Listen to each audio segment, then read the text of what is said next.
Hello and welcome. My name is Emily DeSimone and I am your host. Thank you so much for joining us for the 24th annual Garden State Film Festival.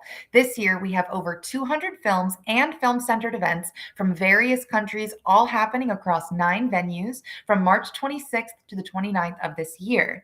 Today I am here with Vincent R. Corona Evans, the director of the music video The River Song. Welcome, Vincent. Thank you so much for joining me Thank you today. so much for having me. Thank you.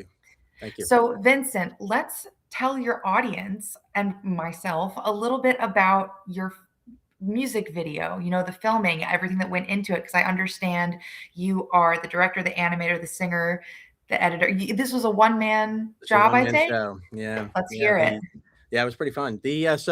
I was working on finishing an album, for this year and the end of last year actually. And the song kind of came out of nowhere, and it was kind of like it kind of wrote itself. And so what happened was, while I was writing it, the all of a sudden I start getting these ideas. Like, I'm like, I don't know, maybe I'll put a video together. And I thought originally like a word video, something easy, some whatever. But then like started sketching it out. It was a little bit more personal, It was really a semi autobiographical story of me, how I was growing up. So it made sense that I could kind of like draw myself at 9 years old going through this, and that's what I did. And so I started with the backgrounds, and I was sketching actually over here, right on here, on the table. And so like then I go home, me working all day and me, having a family. I have an 8-year-old named Joel. He's awesome, and beautiful wife, Mary Beth. So with all of that,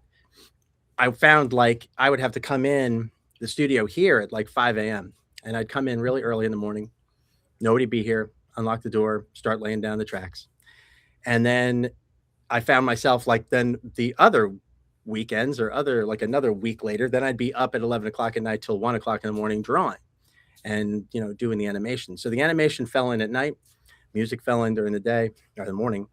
And then it's like then as I finished the song, it kind of like I sat there because I said, well, I'm going to be able to finish this song, and I'm going to be able to kind of like do all this stuff, and I have all these big plans, and then it wound up being like, wow, I'm by myself on this. And I didn't have any financing to get a team, so that's okay. And then it was okay because it was like, the whole project was mine anyway. The music was going to be an album of my stuff anyway, so I just was like, well, I'll just do a video. And so it took me about a year to finish, but it was fun to create, and it was really kind of like it came out exactly as I wanted, really. So it's pretty cool. I mean, it's definitely a genre, it's there's so many different genres of animation. I mean, oh my goodness, so like I just picked one and just went with that. So I watched it. I had the pleasure of watching it prior to this interview, and I have to say, like, I was so taken by you have this 9-year-old animated boy and his shadow Mm, the the shadow. entire time. And Yeah. it was so interesting to see because, I mean, like you've got the 9-year-old boy, but it's like all of his emotions and all of his expressions are Coming out through shown the shadow. Yeah. through the So shadow. And how please. I grew up was it was a bit of a we were very poor, and so we wound up moving back and forth from summer rentals to winter rentals, and it was constant. And at that time, we had left one place from the summer, and then we went into this winter rental, and it was, I mean, the winter place, and it was the motel. It was actually the Tides Motel in Shark River Hills, New Jersey. And that one building, that really long building with all those doors, that was part of my life for 3 years. And it was, back and forth. I didn't live there constantly. We wound up moving out, but my dad stayed there, and it wound up being a place where it was kind of like, I don't know. I made some friends in the end, but in the beginning section, I mean, I would explore that river by myself, and I would like imagine all these crazy things. And, I mean, I saw Star Wars down there, and so I'd sit there and place, lightsabers and stuff.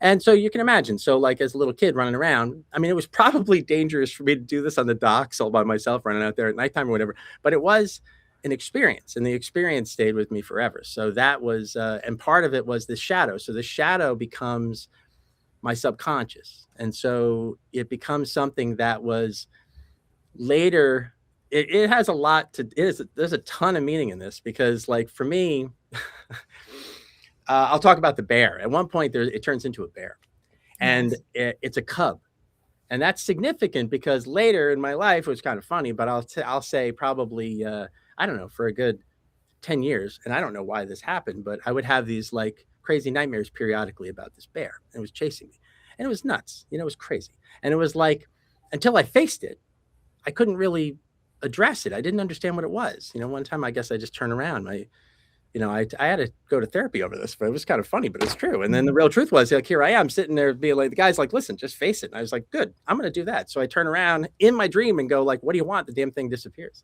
So that's in my mind. And now I'm drawing this thing and I'm going like, I want this Mhm. shadow to do stuff. And I realized, I said, you know what? It'd be really interesting if as a child, this Mhm. bear was a cub. So I was developing this creature throughout my life, and I said that would be really interesting if it started out as a cub, but it was multiple things. Like it breaks the surface of the water at one point, and so the water would represent kind of like a subconscious mind. So when you break the water, you're kind of like lighting the darkness a little bit. So it's kind of like foreshadowing my understanding of what the heck this thing actually was.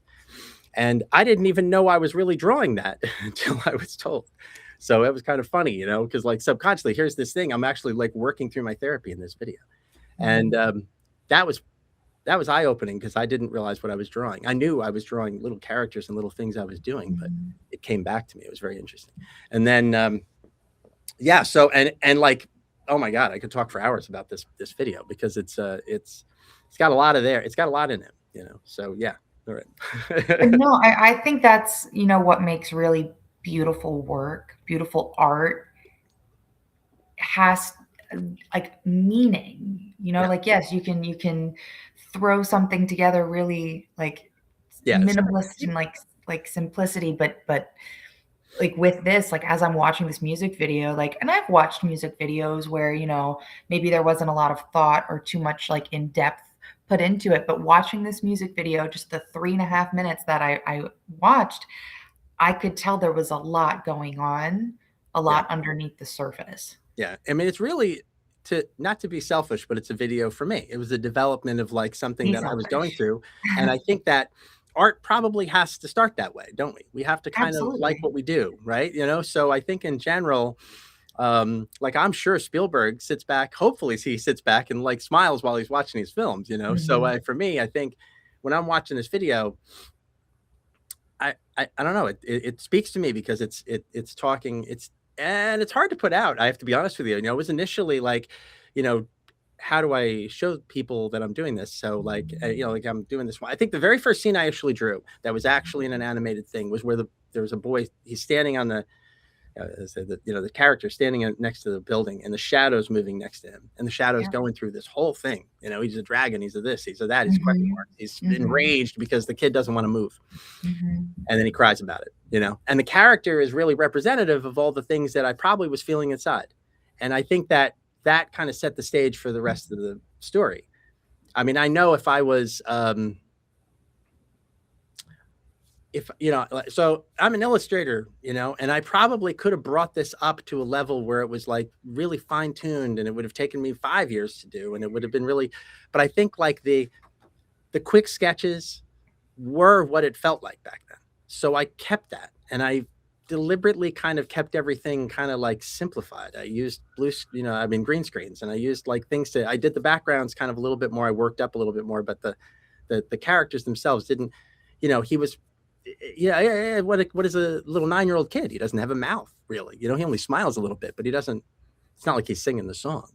And so like the Mhm. idea, but he didn't know his words back then. I think I stuttered back then. So I think yeah, I think it's for me, and I'm really psyched that I get the ability for people to see it. I've worked through my fear on that end. No, Vince, I think that something that you've done with this from like an audience member perspective is that you like people aren't good always at sharing verbally what their thoughts and emotions are, and that's Mm. what art is for. And I really do believe that you did a beautiful job Oh, thank you, thank you, thank you. without, I mean, yes, it's a song, Yeah. but with the visuals alone, like I think that you said everything. Awesome. And That's I would watch it again and again. that's Like, yeah, as you're talking about it, it's like I'm watching it in my you really did a wonderful job with this, and I'm so excited Thank you. for the people at this festival to get to see your music video. Thank And, you. with that, am I gonna be meeting you in person at this festival? Yeah, it's cool. I know I get to meet everybody and I get to Oh, do that, that's you I'm know? so excited because I'm very happy to be part of this. Thank you so I much. and this is the first one for you, your first Garden State? This is my first Garden State Film Festival, and so this was, very exciting to be a part of this, you know? So a little bit about myself. I work in a music store, Ocean County Music, and we Mhm, get people come in, and so there was a friend of mine named James Dalton. He actually won an award a couple years ago for, the sound for a soundtrack, mm, and he's among 2 people. There was another guy named Guy Daniels who actually suggested I submit this video because I at that point when I finished, I was like brave enough to actually show them a little, and then they were like, "No, you got to submit this, man."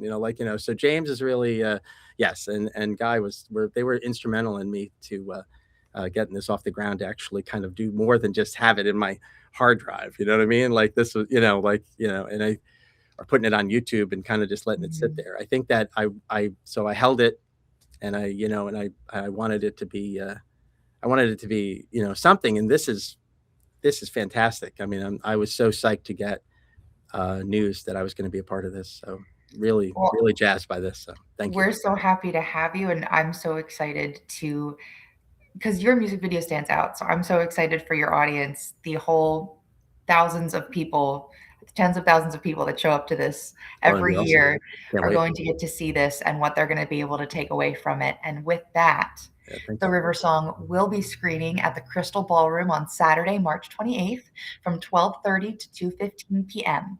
So we hope to see you at the Garden State Film Festival this year with over 200 films screening across 9 venues, including hosting parties, panels, events, and more. You can get your tickets at gsff.org/tickets. Vincent, it's been such a pleasure speaking with you today, and I do look forward to meeting you in person. Wonderful, Emily. Thank you so much for having me. Thank you. Thank you. Thank you, guys.